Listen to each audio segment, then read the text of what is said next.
Well, that was interesting. I posted a video a few days ago that talked a bit about the situation with the console versus PC dichotomy. Actually, it was more just to talk about the potential of the PlayStation 5 Pro, and there is a lot of potential there. But I think the question that most people are raising right now revolves around what the ultimate value proposition of a consoles is in this post-inflation, post-Moore's Law is dead, ever-growing number of expenses, not just in hardware but also in software situation that we see happening not just in the console environment, by the way, but also the PC. And so there's a really interesting discussion to be had about whether or not there is a value proposition to be had still in that environment, and also how the PC compares to that environment that the consoles offer. And just for grins, I decided to put together a full PC as a thought experiment on Newegg, just to see what the whole situation would be for pieces I could buy, parts I could buy. And I was actually shocked to see how amazingly close it is. Like when I took a look at what you could get for your money to actually try to kill your console, like your PlayStation 5 console, not PlayStation 5 Pro. If you actually decided you want to get something that relatively matched your console and it exceeded it in several cases, you could actually spend something like $700 and get pretty close. The last time I tried this experiment, it was more like $900. Keep in mind, there's a lot of rebates going on Newegg right now, and there's also a lot of clearance taking place. But be that as it may, I would imagine these deals are still going to get better as we march closer to Cyber Monday and Black Friday, which is fascinating to think about because we're starting to see that convergence that usually happens a lot quicker on the PC. In the past, when you had tried to make a console, it was superior to the deal you could get on the PC for maybe like a year, and then within a year, you could see new PC parts released that absolutely killed whatever value gave you from your console, and you could usually enjoy games of much, much higher quality, at much, much higher levels of graphical detail, too. That happened in the PlayStation 3 days. Actually, in the PS3 days, it was kind of interesting because the existence of the cell processor, but I'll talk more about that in a moment. For now, I'm just going to take a look at what sort of value you can get. So you see the PC parts that I'm buying for what is ultimately going to be a kill your console solution. You could get closer if you wanted to buy used parts, but I despise buying used parts. Buying used parts was not really a thing until the release of Pascal generation of GPUs. That was when you really started seeing people start to take it seriously, but that was when we were already on the tail edge of the end of Moore's Law. We were at like 14 nanometer, a lot of people were starting to march towards 7 nanometer. And yes, I'm overstating the fact that it wasn't a thing, but what typically happened in the past was people were much more willing to buy the best GPU on the market from 1 or 2 years ago, because oftentimes they were still competitive and had slightly better longevity than the card that was released a tier below. At least back in the day, like if you wanted to get a Titan X Maxwell, for instance, the thing had 12 gigs of RAM.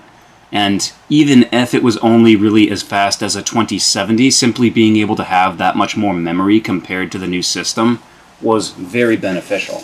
Especially when you consider the sort of situation we're seeing now, where having at least 12 gigs of memory makes a difference.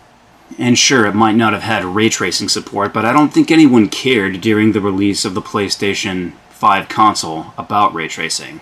Now we're actually starting to see ray tracing receive pretty good support from a lot of games, and it's transformative in a lot of cases to the look of the game. But now let's entertain the notion of whether or not you can build a system like this and actually kill the PlayStation 5 Pro, because the PlayStation 5 Pro in particular is receiving a lot of ire for its high price and also for the lack of added value. Obviously, that's a bit more nuanced than what a lot of people would like to suggest, but let's just switch out the 3060 with the 4070, which is pretty close to what the PlayStation 5 Pro has to offer. Slightly better, of course. you see that the system is still roughly $1,000. So yeah, you can see we have a processor that's broadly in line with what you could get from the PlayStation 5 Pro. You have a decent cooler, we have an SSD, PCI Express slot, we have at least 16 gigs of memory, and you can see that it all still comes out to roughly $1,000. I do remember watching Daniel Owens give a talk about this particular proposition as well, and he was able to get $100 cheaper than what I was when he did his search. Although he was willing to look for much more compromising parts that were maybe a little riskier. Not necessarily used, but he was also willing to look from other sites like Amazon in order to find better deals. And taking all of that into consideration, whether it's $1,000 or $900, there is still an interesting discussion to be had about what the future holds. And I think it's safe to say that a year from now, 2 years from now, you actually will be able to get a superior value compared to your console on the PC. The new graphics cards that are being released with the new features that they offer, and then the new ways in which they are trying to work around Moore's Law to still add value to the market. AMD in particular is working on its chiplet designs, which definitely will not come out next year, but maybe the year after that or the year after that. So looking at the prices of all these products, there's a very interesting story to be told about what the value is on the PC versus the PlayStation 5 Pro. Here's the thing to keep in mind, though, about building gaming PCs. No one who wants to build a gaming PC is going to build a gaming PC for less than $1,000. They're more than likely going to want to have more than 16 gigs of RAM. They're going to want to have more than just a terabyte of storage space. They're going to want to have vastly better cooling. They're going to want to have a vastly better CPU, like the Ryzen 5 3600 is incredibly slow compared to what you could get today for slightly more money, like maybe $40 more. Most people today probably will not want to get a 600 watt power supply. They're going to probably want to get an 800 or 1000 watt power supply so that when they get a new card in the future, they'll be able to stretch their legs. And that's another interesting thing about the console value versus what the PC offers. The PC requires you to make incremental upgrades if you really want to keep up with what is being offered in the consoles in a lot of cases. If you look at the cards that are released at the start of the PlayStation lifecycle alongside the PlayStation 5, like the 3700 RTX, that card is starting to see its limitations reached by virtue of the fact that it has less video RAM than it needs to play a lot of the games.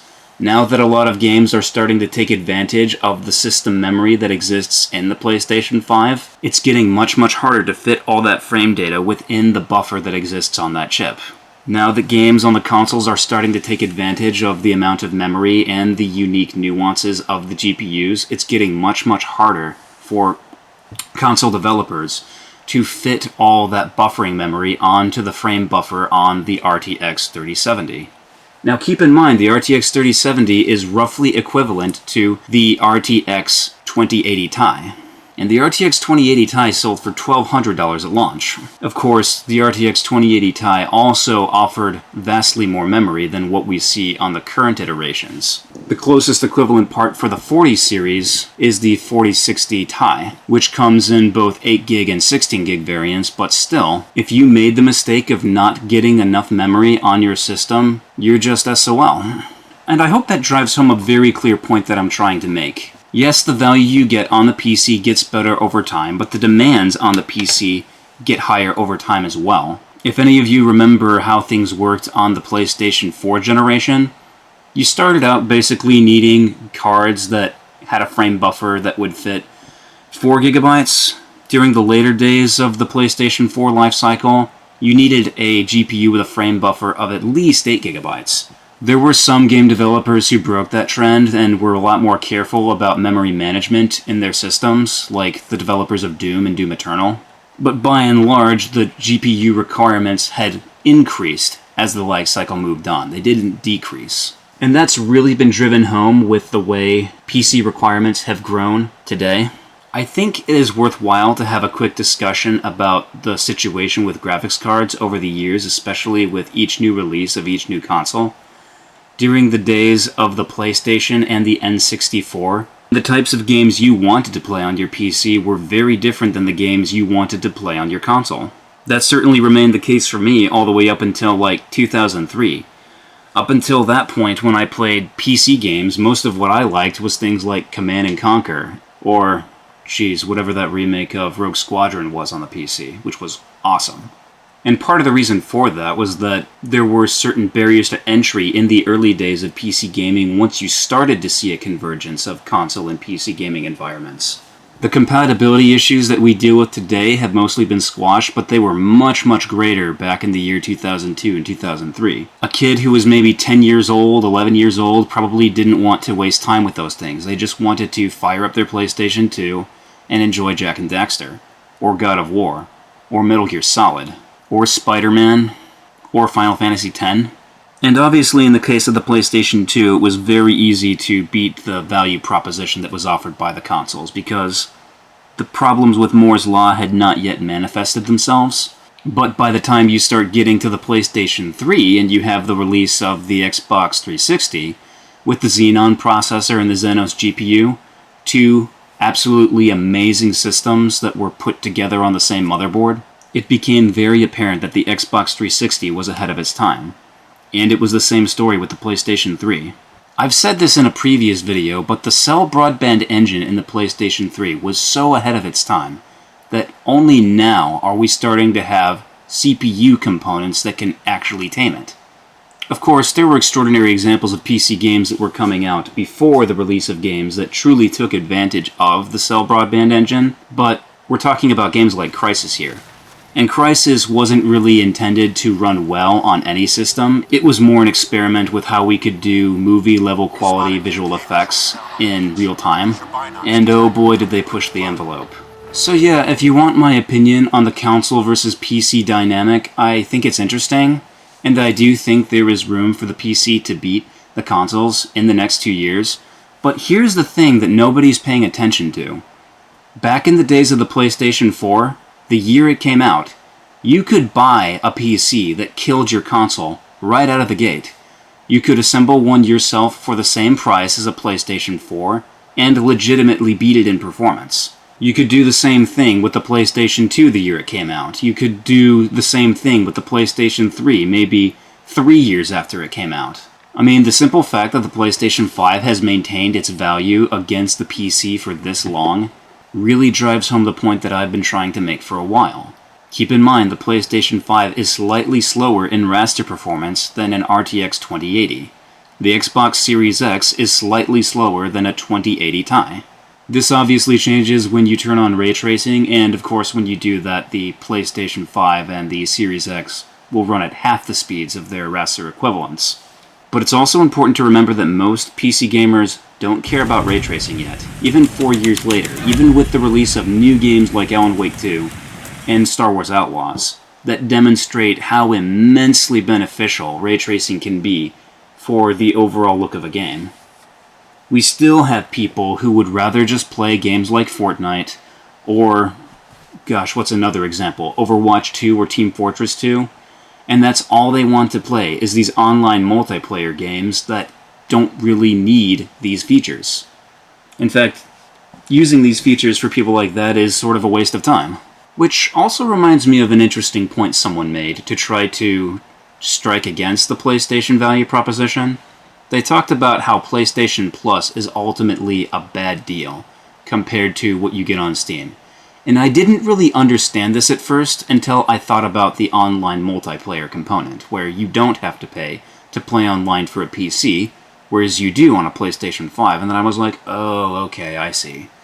Now, for me personally, I don't really play games online.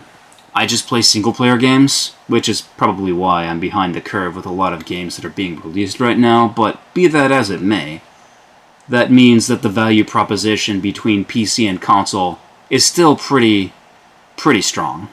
But I would also like to challenge that notion of value proposition of how much you spend over time with the cost of games, with the cost of services, in order to do things like play online. And just remind PC gamers that they're probably going to need to upgrade their rigs in 3 years, especially if they weren't too careful about what PC part they got to begin with.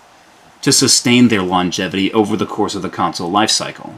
How many of you bought something like a 3060 with 6 gigabytes, or a 2070 with 8 gigabytes?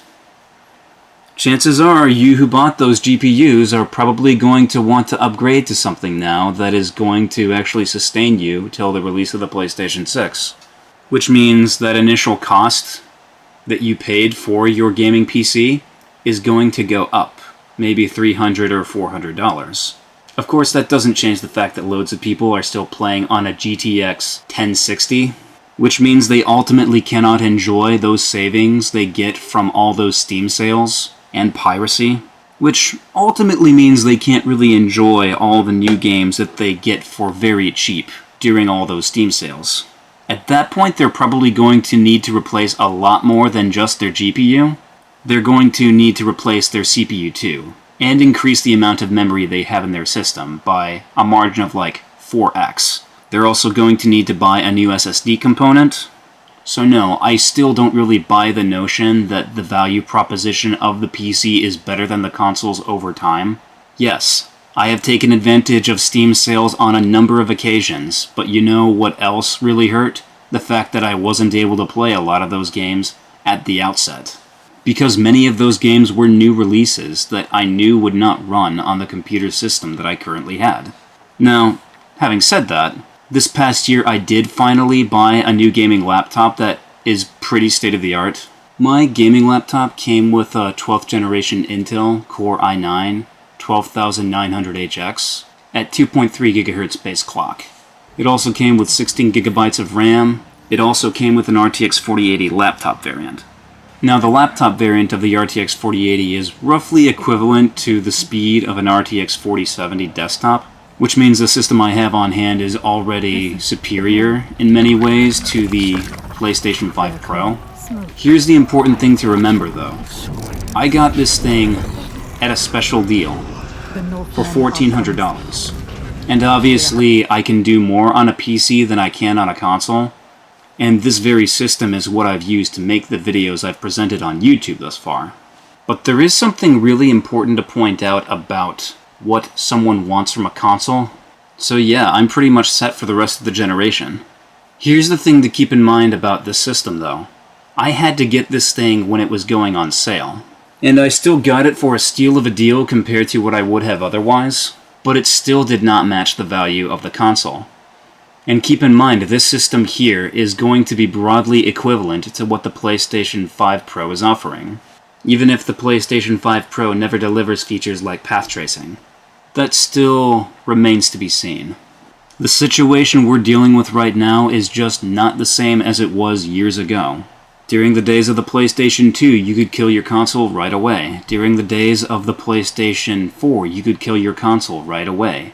The PlayStation 5 is a complete outlier. And yes, I think it's true that in 2 years, the PC will be able to offer superior value to the PlayStation 5. But in the meantime, that's not the case. And what the PlayStation 5 Pro represents more specifically is the way in which the engines of both industries, console and PC, are beginning to slow to a halt. It's just getting way too difficult for engineers and system designers to come up with value for their customers when they can't turn the wheels that they have for so many generations. And here's the other important thing to keep in mind. The audience for the console is broadly different than the audience for the PC. PC gamers don't mind dealing with weird, finicky issues on their computer. They're more than happy to deal with all the troubleshooting issues that come from backwards compatibility and modifications, and attempts to modernize old games that have been dead for a long time. They're also more than happy to tinker with all the graphics settings on the various games they have trouble running. That was one of the great joys of Crysis when it came out back in the day. The console player is very different. They just want to be able to plug in and play. And while certain people have suggested that's not as easy as it is before, it's not really all that much better on the PC. The path of least resistance suggests that they're still going to go with the system they chose to buy, rather than the system they have not bought yet.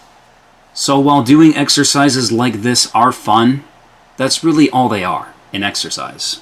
As I said before, No PC gamer is going to want to try to match the cost of a console in order to build his PC.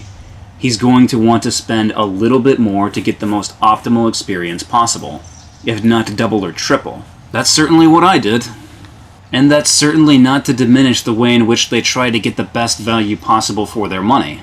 But it does illustrate a difference in mindset between the person who wants to buy a console versus the person who wants to build a PC. And while the overlap between the two has increased with the previous generation of consoles, the likelihood that people are going to switch between one and the other is very small.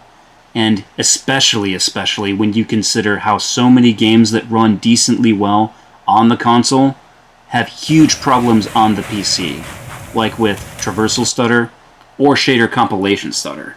I myself love playing on both systems. The reason why I love playing on both systems is because I love seeing what the developers for the PlayStation platform can do with their limited resources. And time and again, they've shown that they can create magic. Unbelievable, copious amounts of magic.